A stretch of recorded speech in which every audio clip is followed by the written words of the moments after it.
আচ্ছা তুমি যখন আমাকে চেনো তাহলে তুমি নিশ্চয়ই আমার ভাইকেও চেনো। ও ঠাকুর, তোমার ভাই? তাহলে শোনো শোনো, তোমার ভাই কোথায় আছে জানো? শুনে নাও। বলো না। জানো বৈষ্ণব, ভাইয়ের জন্যই নিজের প্রাণ ত্যাগ করছিলাম। তুমি যদি বলে দিতে পারো আমার ভাই কোথায় আছে, আমি বড় খুশি হই। তাহলে বলি শোনো ঠাকুর, তোমার ভাই কোথায় আছে জানো? এবে গৌর কান্তি ধরি বিহারে নদিয়া পুরী। এবে গৌর কান্তি ধরি বিহারে নদিয়া পুরী। সেইখানে আছে প্রাণধন, ওগো সেইখানে আছে প্রাণধন। ও ঠাকুর, সেইখানে তোমার আছে প্রাণধন, সেইখানে আছে প্রাণধন। তুমি যাও যাও নদিয়াপুরে, যাও যাও নদিয়াপুরে। সেইখানে তোমার ভাই কানাই আছে। তুমি যাও যাও নদিয়াপুরে। আলে তোমার ভাই কানাই আছে, যাও যাও নদিয়াপুরে। ও বৈষ্ণব, আমার ভাই নদিয়াতে? আচ্ছা, এবার বুঝেছি। আরেকটা কথা জিজ্ঞাসা করব? তাহলে আমার ভাই বৃন্দাবন থেকে যে নদিয়ায় গেছে, আমার ভাইয়ের যে গায়ের রংটা কালো ছিল সেটা আছে? ভালো করে জেনে নিচ্ছে মা বৈষ্ণবের কাছ থেকে। ও বৈষ্ণব, আমার ভাই তো কালো ছিল, কালো রংটা নেই, কি হয়েছে নদিয়ায় গিয়ে? শুনবে, তোমার ভাই এখন আর কালো নেই গো। কি গো মা, আছে? তাহলে কি হয়েছে? বৈষ্ণব কি বলছে শোনো শোনো ঠাকুর, তোমার ভাই নদিয়ায় গিয়ে গৌর হয়েছে। নিতাই গৌর হরি বল। গৌর হয়েছে, গৌর হয়েছে, কালো কানা এবার গৌর হয়েছে। কালো কানাই এবার গৌর হয়েছে। ওই ব্রজ ছেড়ে নদিয়ায় এসে কালো কানাই গৌর হয়েছে। ওই ব্রজ ছেড়ে নদিয়ায় এসে কালো কানাই এবার গৌর হয়েছে। ও বৈষ্ণব, আমার ভাই আর কালো নেই। যাক, আমার যে কি আনন্দ হচ্ছে। আচ্ছা বৈষ্ণব, বলছি যে আমার ভাই যে বাঁকা ছিল সেটা আছে তো? বাঁকাও নেই? ও ঠাকুর, তোমার ভাই এখন আর বাঁকা নেই, নদিয়ায় গিয়ে সোজা হয়েছে। সোজা হয়েছে, সোজা হয়েছে। সোজা হয়েছে, বাঁকা কানাই এবার সোজা হয়েছে। বাঁকা কানাই এবার সোজা হয়েছে। ওই ব্রজ ছেড়ে নদিয়ায় এসে বাঁকা কানাই সোজা হয়েছে। ওই ব্রজ ছেড়ে নদিয়ায় এসে বাঁকা কানাই এবার সোজা হয়েছে। কি গো মার, বাঁকা আছে নাকি? তাহলে এটাও ঠিক। অবশ্যই আরেকটা কথা বলবে? কাছে এসো, আরেকটু কাছে এসো। বেশি জোরে বলা যাবে না, আশেপাশে কত মানুষ আছে দেখছো তো। ভাইয়ের গুণের কথা লোকে যদি শুনতে পাই আমার কষ্ট হবে। হ্যাঁ, কাছে এসো, কাছে এসো। কাছে ডেকে নিয়ে বলছে, বলো না বৈষ্ণব, আমার ভাই ওই নদিয়াতে করে কিনা, করে কিনা, করে কিনা, করে কিনা, করে কিনা, করে কিনা। হা হা হা, বলো না বৈষ্ণব, কি হলো? কি করে বলো? রাগ করছো? রাগ করবো না, খালি করে কি না করে, কি করে বলো? অবশ্যই দেখো, আশেপাশে সবাই যদি শুনতে পায়, আমি সেই জন্যই ধীরে ধীরে বলছিলাম। রাগ করো না। হ্যাঁ, শোনো না, কাছে এসো, কাছে এসো। একেবারে গলাটা জড়িয়ে ধরে কানের গোড়ায় ফিস ফিস করে বলছে মা। কি বলছে বলো না বৈষ্ণব, আমার ভাই করে কিনা, করে কিনা, করে কিনা, করে কিনা, ঘরে ঘরে চুরি করে কিনা। হৃদয় গৌর হরি বল। করে কিনা, ঘরে ঘরে চুরি করে কিনা, ওই ঘরে ঘরে চুরি করে কিনা। ব্রজে যেমন স্বভাবে ছিল তেমনি স্বভাব আছে কিনা, ব্রজে যেমন স্বভাব ছিল তেমনি স্বভাব আছে কিনা। তাই বলো চুরি করার কথা বলছো? না না না, তোমার ভাই এখন আর চোর নেই, সে সাধু হয়েছে। সাধু হয়েছে, ওই না সাধু হয়েছে, সাধু হয়েছে, চোরা কানাই এবার সাধু হয়েছে। চোরা কানাই এবার সাধু হয়েছে। হবে না কেন বাবা? সাধু সঙ্গ করলে সাধু হয়, চোরের সঙ্গ করলে চোর হয় কি, তাই না মা? তার একটা সুন্দর প্রমাণ আপনাদের দিই, শোনো। 10 জন ডাকাত প্রতিদিন বনে ডাকাতি করে, আর ওই বনের ভিতরে একটা নদী আছে, সেখানে স্নান করে সারাদিন ধরে ওই বনের ভিতরে লুকিয়ে থাকে, আবার যেই রাত্রি হয় তখন আবার ডাকাতি করতে বেরিয়ে যায়।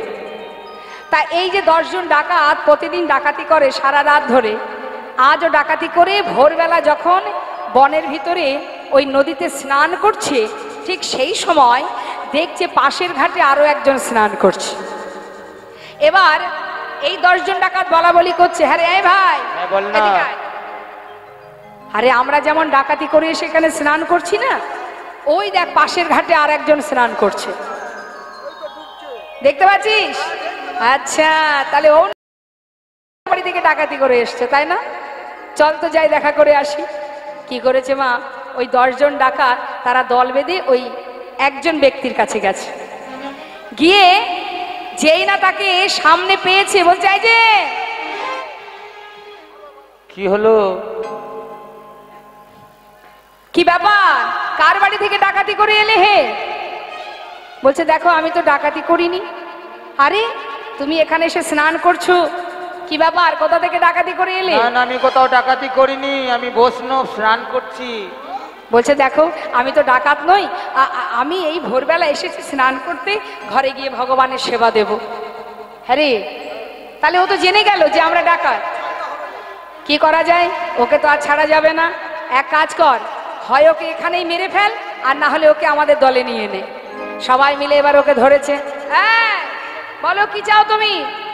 না না, আমাকে আর মেরো না, আমি দলের নাম লেখাবো, তোমাদের দলের নাম লেখাবো। বেশ, দলে নাম লিখিয়েছে মা। সাধু চিন্তা করছে আগে তো বেঁচে থাকি, তারপরে চিন্তা পরে হবে। কতজন হলো? 11 জন। এবার ওই দলের ভিতরে একটা নিয়ম আছে, এক একজন এক একদিন পান্ডা হয়, দলের পান্ডা, মানে সে যা বলবে বাকি সবাই তাই করবে। তা প্রতিদিন এক একজনের উপরে দায়িত্ব দিতে দিতে আজকের পালা পড়েছে সাধুর। হরিবল হরিবল। সাধু চিন্তা করছি, যাক সুযোগ যখন পেয়েছি একবার একটু সৎ কাজে লাগিয়ে দেখি কার্যকারী হয় কিনা। কি করেছে? এই যে এদিকে এসো, তাহলে আজকে যখন আমার দায়িত্ব, আমি যা বলবো তোমরা তাই করবে তো? তাহলে শোনো, একটা ফর্দ লিখেছে মা।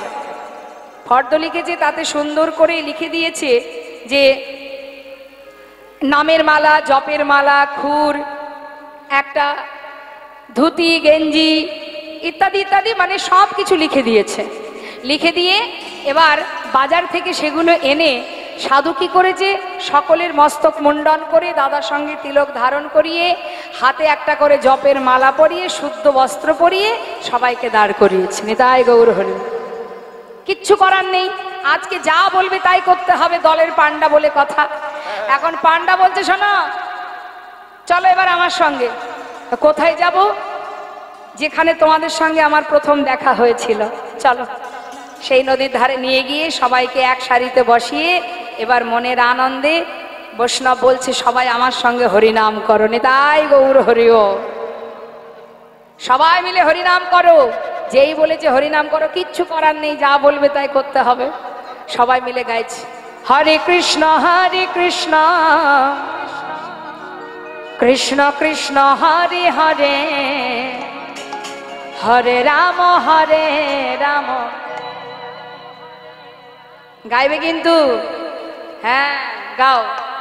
রাম রাম হরে হরে, হরে কৃষ্ণ কৃষ্ণ কৃষ্ণ কৃষ্ণ হরে হরে হরে রাম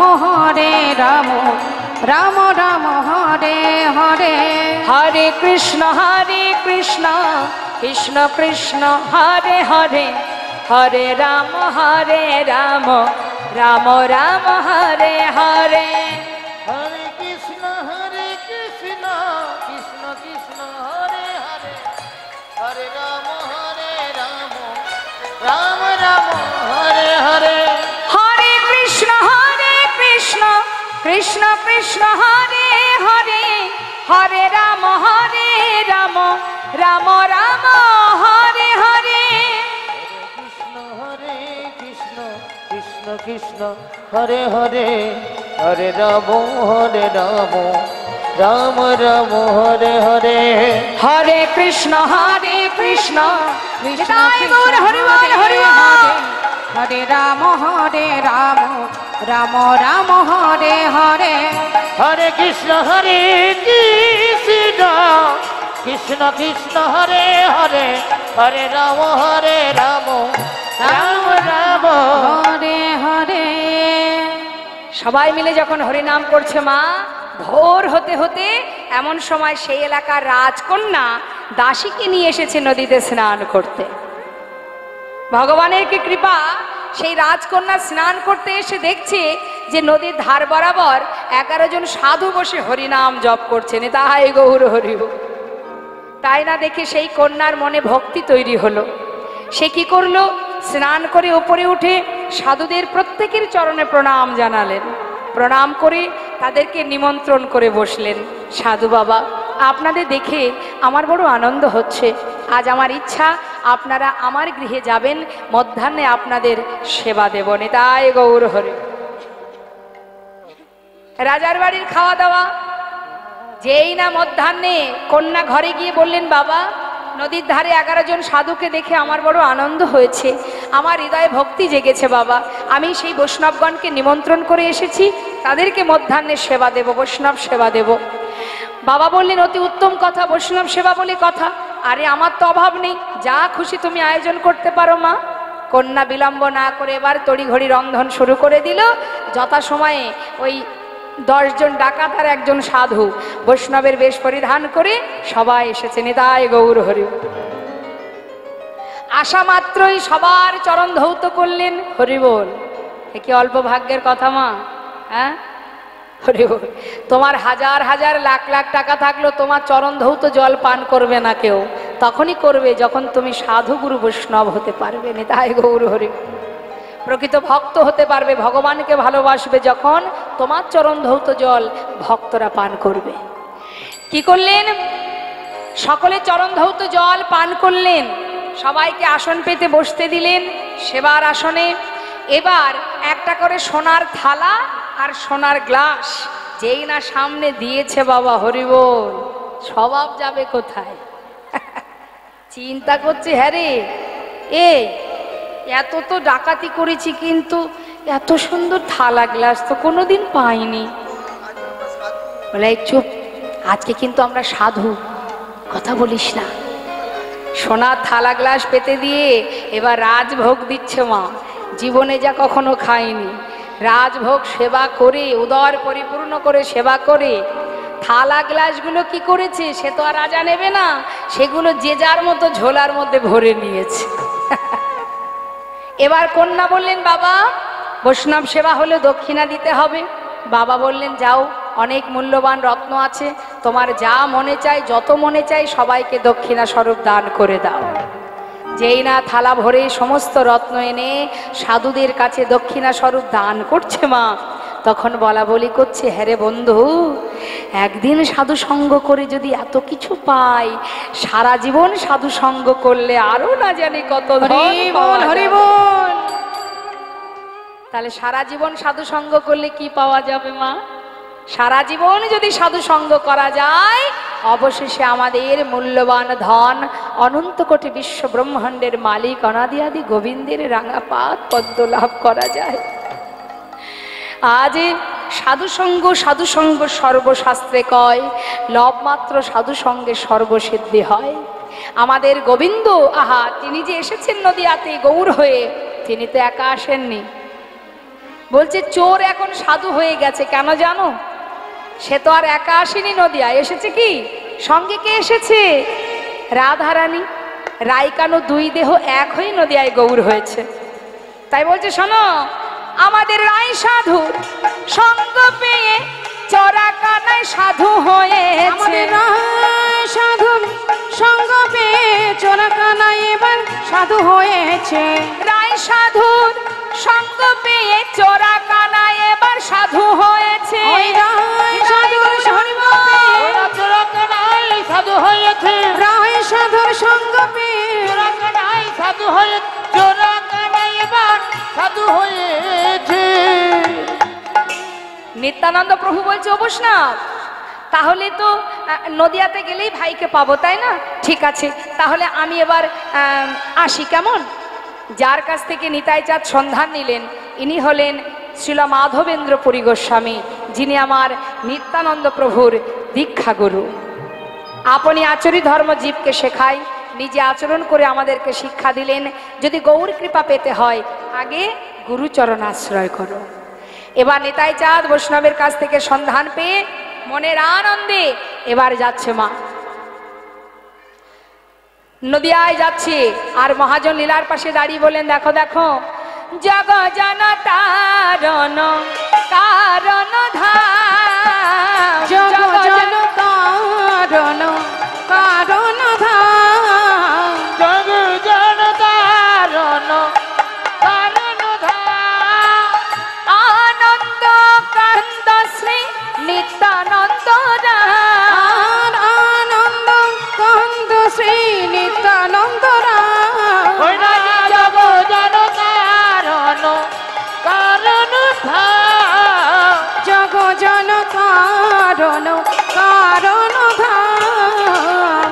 মনের আনন্দে এবার বৃন্দাবন থেকে নিতাই চাঁদ এসে পৌঁছালেন নদিয়ায়। গঙ্গার ঘাট পার করে নবদ্বীপের ঘাটে দাঁড়িয়ে আছে নিত্যানন্দ প্রভু। তখন প্রভাতকাল, সকালবেলা বৈষ্ণবগণ, ব্রাহ্মণগণ, পণ্ডিতগণ তারা যাচ্ছে সবাই গঙ্গা স্নান করতে, আর মুখে গাইছে গৌর গুণগান। আর নিতাই চাঁদ দাঁড়িয়ে আছে কোথায়? গঙ্গার ঘাটে। আর সমস্ত বৈষ্ণবগণ আসছে গৌর নাম গাইতে গাইতে, ভজ গৌরঙ্গ কহ গৌরঙ্গ লহ গৌরঙ্গে নাম রে, ভজ গৌরাঙ্গ কহ গৌরাঙ্গ লহ গৌরাঙ্গের নামে রে। যেই না গৌর নাম শুনেছে মা, নিত্যানন্দ প্রভু ছুটে গিয়ে এক বৈষ্ণবকে জড়িয়ে ধরেছে। জড়িয়ে ধরে বলছে, যে জন গৌরঙ্গ ভজে সে হয় আমার প্রাণ রে, যে জন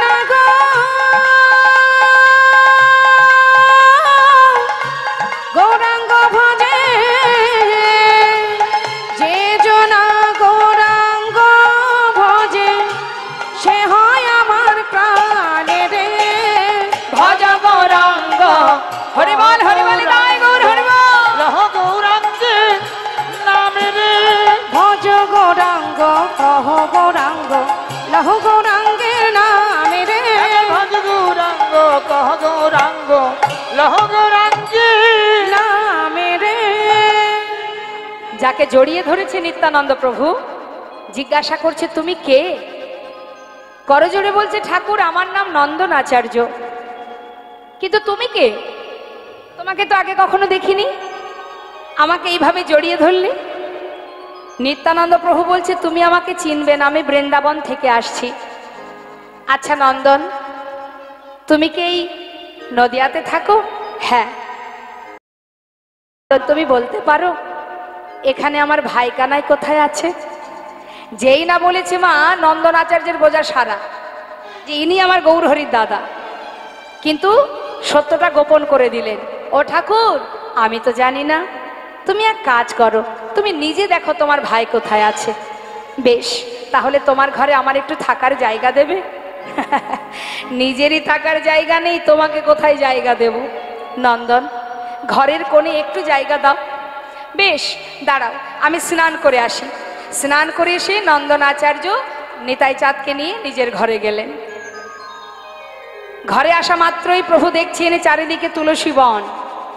মনে বড় আনন্দ হলো। নন্দন, বলো ঠাকুর। বলি আমায় একটু খেতে দেবে কিছু, বড্ড খিদে পেয়েছে। নন্দনাচার্য বলছে, দেখো ঠাকুর, থাকতে চেয়েছো থাকো, খেতে টেতে দিতে পারবো না, আমার নিজেরই খাওয়া জোটে না, আমি তোমায় কি খেতে দেব বলো। কেন, তুমি কি ভিক্ষায় যাও না? যায়, কিন্তু কোনোদিন ভিক্ষা পাই কোনোদিন পাই না। আচ্ছা শোনো, আজ তুমি ভিক্ষায় যাবে, সমস্ত নদীবাসী দাঁড়ে দাঁড়ে গিয়ে বলবে যে তুমি নিতাই চাঁদের সেবা দেবে, দেখবে সবাই তোমায় ভিক্ষা দেবে। আচ্ছা আচ্ছা ঠাকুর, ঠিক আছে, থাকো তুমি ঘরে, চললাম ভিক্ষায়, দেখি তো তোমার নামের কত মহিমা। কাঁধে ভিক্ষার ঝোলা নিয়ে এবার নদীবাসী দাঁড়ে দাঁড়ে গিয়ে বলছি, আমায় ভিক্ষা দাও গো। আসো,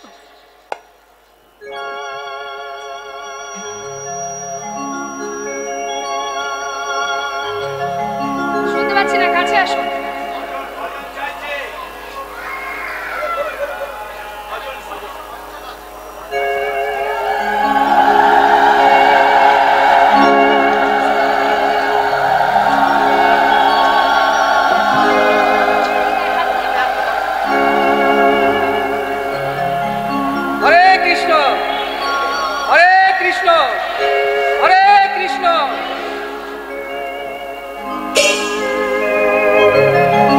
আমায় ভিক্ষা দাও গো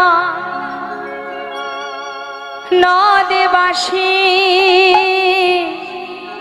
তোমরা ভিক্ষা দাও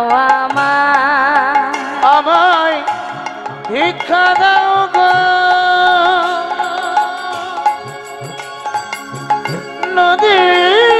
নদীবাসী, ভিক্ষা দাও আমায়। আমি নিতাই চাঁদে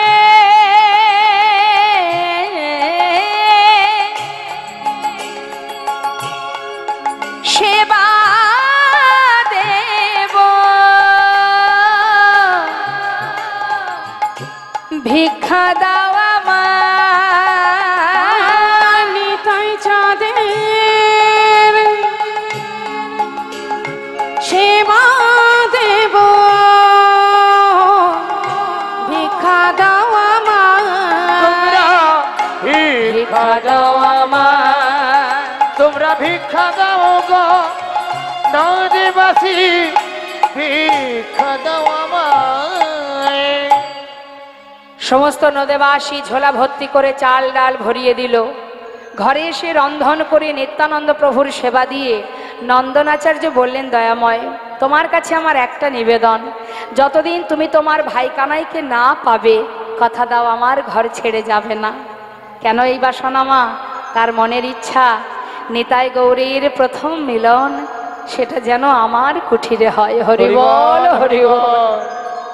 এদিকে গৌর হরি স্বপ্ন দেখলেন, নদিয়ার মাঝে এক মহাপুরুষ এসেছেন। স্বপ্নের মধ্যে দেখে ঘুম থেকে উঠে অগণিত ভক্তগণকে বলেন, ভক্ত, আমি স্বপ্ন দেখেছি এই নদিয়াতে এক মহাপুরুষ এসেছে, আর সে আমার দাদা ছাড়া আর কেউ নয়। তালু ধ্বজ রথে সংসারের আসিয়া রহিল আমার দোয়া, আসিয়া রহিল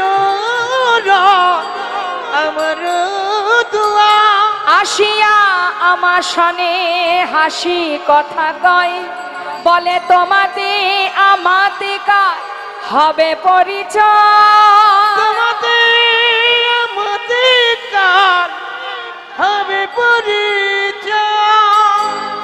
সে আমার দাদা ছাড়া আর কেউ নয়। ভক্ত, চলো আমরা যাই, কোন ঘরে কার বাড়িতে এসেছে আমার দাদা। ভক্তগণকে সাথে করে খোল করতাল বাজিয়ে গৌরহরি যাচ্ছে নানা জায়গায়। পথে পথে ঘুরতে ঘুরতে এসে পৌঁছালেন নন্দনাচার্যের ঘরের সামনে। নন্দনাচার্য বাইরে বেরিয়ে দেখছেন গৌরহরি ভক্তগণকে নিয়ে এসে দাঁড়িয়েছে। দয়াময়, তুমি আমার ঘরে? হ্যাঁ নন্দন, তোমার ঘরে কোনো মহাপুরুষ এসেছে নাকি? এসেছি গো প্রভু, গঙ্গার ঘাটে দেখা, আমার ঘরেই আছে। তুমি কি দেখা করতে চাও? হ্যাঁ, আমি দেখা করতে চাই। ঠিক আছে, তুমি ভিতরে যাও। শোনো নন্দন, আমি ভিতরে যাব, তুমি বাইরে দাঁড়িয়ে থাকবে। যত সময় আমি বাইরে না আসবো তুমি কিন্তু ভিতরে যাবে না। তাই হবে প্রভু, তাই হবে। নন্দনাচার্য বাইরে বেরিয়ে গেল, ভিতরে গৌরহরি প্রবেশ করলেন। প্রবেশ করে দেখছে কি মা, নিত্যানন্দ প্রভু ধুলায় গড়াগড়ি দিয়ে কাঁদছে। কানাই, কত জায়গা ঘুরতে ঘুরতে অবশেষে এই নদিয়ায় এসেছি, আর যে চলতে পারছি না। আর কি আমি তোকে দেখতে পাবো না? মৃত্যুর আগে কি তোকে একবার চোখের দেখা দেখতে পাবো না কানাই? একবার দেখা দে কানাই, দেখা দে। হঠাৎ দরজার কাছে দাঁড়িয়ে গৌরহরি ডেকে উঠলেন, দাদা কে? দাদা কে? এ তো আমার ভাইয়ের কণ্ঠস্বর। ধুলা থেকে উঠে দরজার দিকে তাকিয়ে গৌরহরিকে দেখে চিনতে পারছে না, এটা কি আমার কানাই? গৌরহরি বুঝতে পেরেছেন যে দাদা আমাকে চিনতে পারছে না। নিজের অঙ্গগন্ধ দাদার নাসিকায় দিয়েছে, আর যেই না নাসিকায় দিয়েছে, ভাইয়ের অঙ্গগন্ধ পেয়ে আর কে চিনতে ভুল হয়? কানাই কানাই বলে বুকের মধ্যে জড়িয়ে ধরেছে। যেই না জড়িয়ে ধরেছে, গৌরহরি বলছে, দাদা চুপ। দাদা এমন করে কানাই কানাই বলে ডেকো না দাদা। কেন? এতদিন পর আমি তোকে পেলাম, আমি তোকে ডাকবো না? না দাদা, শোনো দাদা, আমি তোমায় বলি, কেউ জানে না, কেউ জানে না, কেউ জানে না, কেউ জানে না, আমি ব্রজের কানাই, কেউ জানে না, আমি ব্রজের কানাই, কেউ জানে না। সবাই জানে নদিয়ার নিমাই, ব্রজের কানাই কেউ জানে না। সবাই জানে নদিয়ার নিমাই, ব্রজের কানাই আমি, কেউ জানে না। সে কি? বলি ও কানাই, নামটাও বদলেছিস? শোন শোন, এবার আমার কথা শোন। আমাকে না কেউ চেনে না, কেউ চেনে না, কেউ জানে না, না না কেউ জানে না। আমি ব্রজের বলাই, কেউ জানে না, ব্রজের বলাই আমি, কেউ জানে না। সবাই জানে আমি পাগলা নিতাই, ব্রজের বলাই কেউ জানে না। সবাই জানে পাগলা নিতাই, ব্রজের বলাই আমি, কেউ জানে না। সে কি দাদা, তুমিও নাম বদলেছো? বেশ বেশ, চলো দাদা, বাইরে অনেক ভক্ত দাঁড়িয়ে আছে, তোমার সঙ্গে তাদের সাক্ষাৎ করাই। এই বলে যেই না নিতাই চাঁদকে নিয়ে বাইরে এসেছে বাবা, এসে দেখছে নন্দনাচার্য দেয়ালে কান পেতে সব কথা শুনছে। গৌরহরি বলছে, নন্দন কি হয়েছে দয়াময়? আমি না তোমায় নিষেধ করেছি? হ্যাঁ, তুমি তো ভিতরে যেতে নিষেধ করেছিলে, আমি তো যাইনি। শুনতে তো নিষেধ করনি, সব শুনে ফেলেছি। হরি বল। কি শুনেছো তুমি? ও প্রভু, তুমি ব্রজের বাকাশে, এই তো অবধূতরা, তুমি ব্রজের বাকাশ্যাম, এই তো অবধূতরা। তুমি ব্রজের বাকাশ্যাম, এই তো অবধূতরা। তুমি ব্রজের বাকাশ্যাম, এই তো অবধূতরা। কানাই বলাই নদিয়ায় এসেছে, কানাই বলাই নদিয়ায় এসেছে। কানাই বলাই নদিয়া, ওগো তারাই তো এসেছে, তারাই তো এসেছে, আহা, তারাই তো এসেছে, তারাই তো এসেছে। ব্রজের কানাই বলাই তারাই তো এসেছে। ব্রজের কানাই বলাই, এবে হলো গৌর নিতাই, ব্রজের কানাই বলাই, হলো গৌর নিতাই, ব্রজের কানাই বলাই, হলো গৌর নিতাই। ব্রজের কানাই বলাই, তারা তো এসেছে, কানাই বলাই নদিয়ায় এসেছে। কানাই বলাই নদিয়া। শ্রীবাস পণ্ডিত শ্রীমদ্ ভাগবতে দশম স্কন্ধে শ্লোক পাঠ করছে।